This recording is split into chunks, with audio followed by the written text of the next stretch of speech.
just gave him a dawn bath, 2 full baths with about 5 freshwater dips. Very, very important that you take all of the dawn out. Very, very alkali. Your detergents, which is really not good for the hide, which is not good for the longevity of it. So you want to make sure that when you're done freshwater rinsing this, that you do not see any suds left over.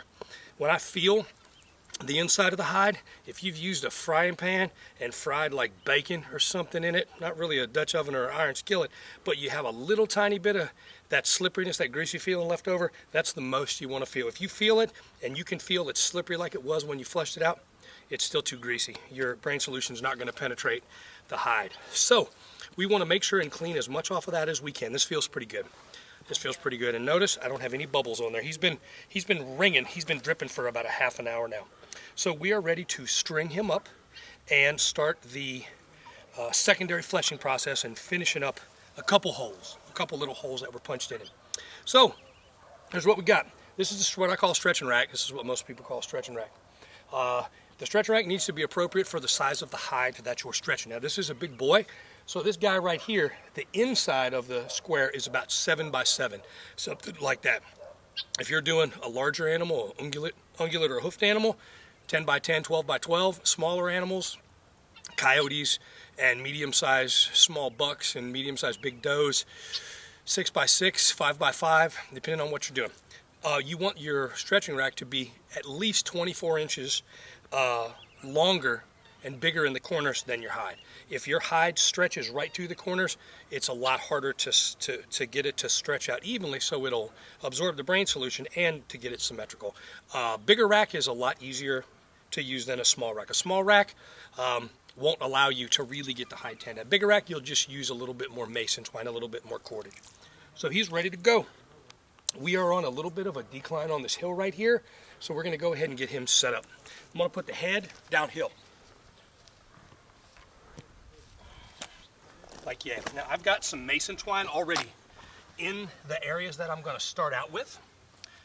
I've got it at the head, the tail, all 4 limbs, and the sides. You can see I've got little coils of mason twine here. He is barely small enough to put in here. This stretching rack is almost too small. I almost had to go to one of the elk or mule deer racks for this big boy. So I want the head downhill. The thickest hide is around the head, is around the hump and the rump, and that's where I want all the brain solution to drip. And when we sit him upright, he's going to be sat upright with the head downhill as well. So gravity pulls all the brain solution down so it tans it out. I'm going to lay him out nice and clean. Got a couple few more holes I got to work on when he's stretched out. So that's essentially, basically, where we're at with it. If my stretching rack was considerably smaller, I would need to get a bigger one. Bigger's better, as I said. You just need more mason twine. So here are the materials and tools that we're going to need at this point. Mason twine in lengths between 4 and 12 feet. I use a lighter and a pocket knife, and I melt one end, and I put a knot with a little tail in the other end. These are what we're going to lace the hides up with. Got my stretching rack, 2x4s that are screwed in all the corners, at all the joints. I've got 2 or 3 inches past the corners, so when it stands up, if you need to tighten or loosen your mason twine, you can do that pretty easily. I've got an abundance of mason twine in bundles right here. I've got my awl or my hole punch. Pretty self-explanatory. It's a nail that was sharpened on one end. You can go out and spend a bunch of money, or you can just use any simple leftover repurposed nail. The bigger the head, the better. It'll allow you a little bit more comfort when you're pushing it through the hide, especially with bigger, thicker hided animals. And then a piece of wood with a bunch of holes in it to use as a kind of a thimble or kind of an anvil. When you push your nail through your hide, it will, these little holes will receive the nail, making a nice clean hole. I always put my nail inside here because I go barefoot a lot, so I don't step on it. So somebody's hungry. Got my ulu, got my sharpening stone, got my dental floss, and my needle, and my tapestry needle for sewing the holes back up.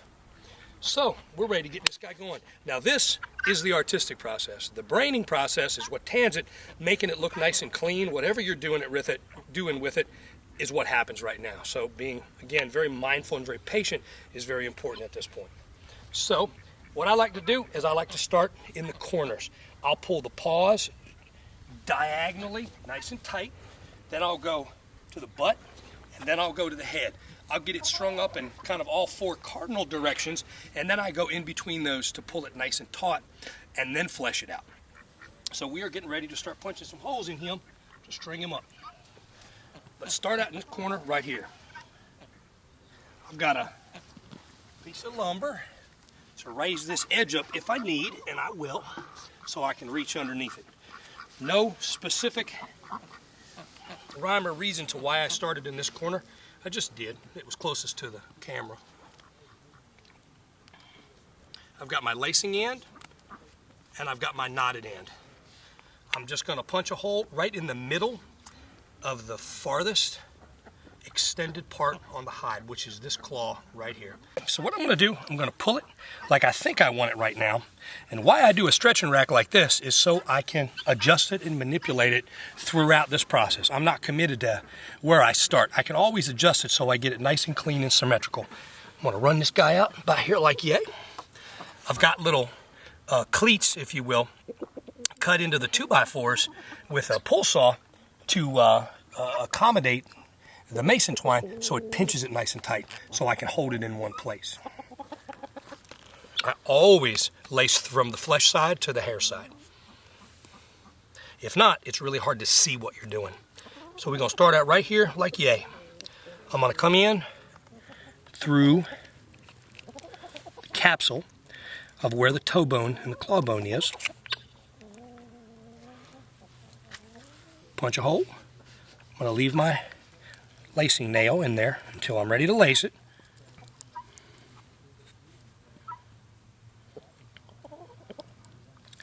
Run this guy through. And I started on the front side of the stretching rack. I'm going to go around the back side of the stretching rack and do a continuous lace.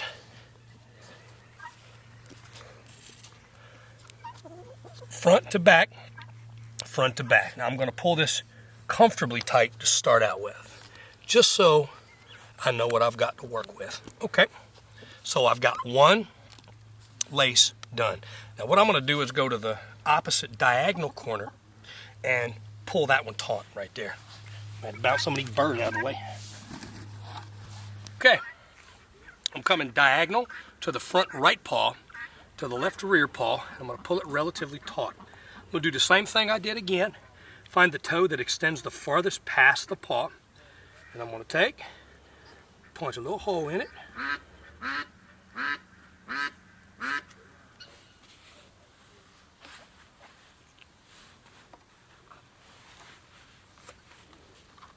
Starting on the top of the rack.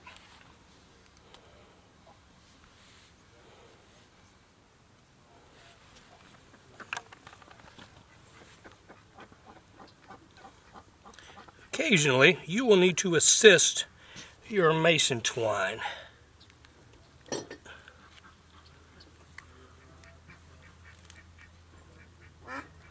Unless it comes apart. Should you have this happen, you take your handy dandy lighter .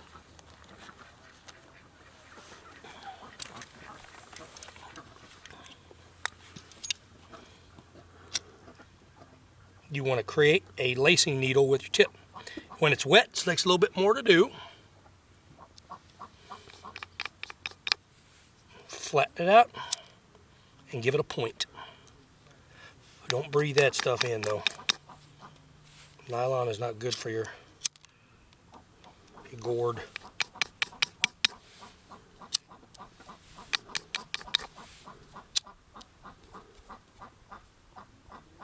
My lacing needle. Okay, let me find that hole again. Or you might have a hole here and there from where you fleshed it out, because it's hard to pull around the toes and not cut a hole here and there. Utilize that. You won't even have to punch a hole.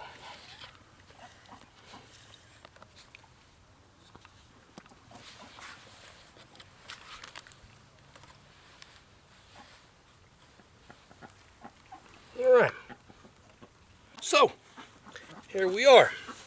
I've got a nice long tail on this. There is no rhyme or reason why I go one way or the other. Doesn't matter. You want an overabundance of your mason twine so you can pull this hide nice and clean and nice and symmetrical. This, as opposed to this, can be managed very easily by more mason twine, by more lacing. So this piece of lacing right here is going to go towards the midline or towards the rump. So I'm going to set that there. I'm going to slide over. We'll do one more, and then I'm going to get this up to speed a little more, do a little work on it, and then we'll come back and check it out. I'm going to grab this paw, find my lacing needle, there it is. This is a little longer cord. Come diagonally from the opposite side, find the toe that sticks out the farthest.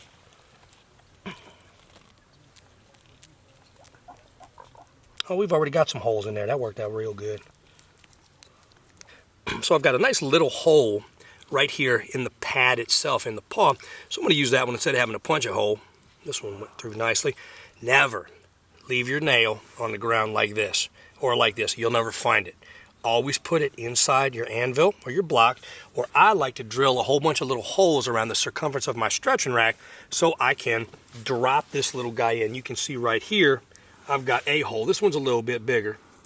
I'll drop that guy in there like that so I know where it is. If you lay this thing down, you're going to end up losing it. It blends in really good.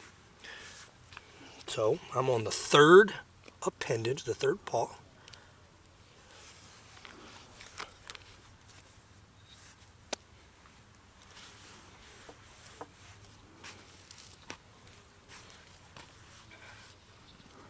Whoops.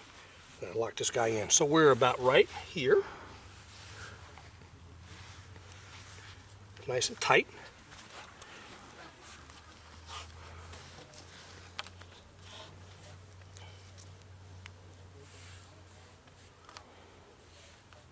Got it started.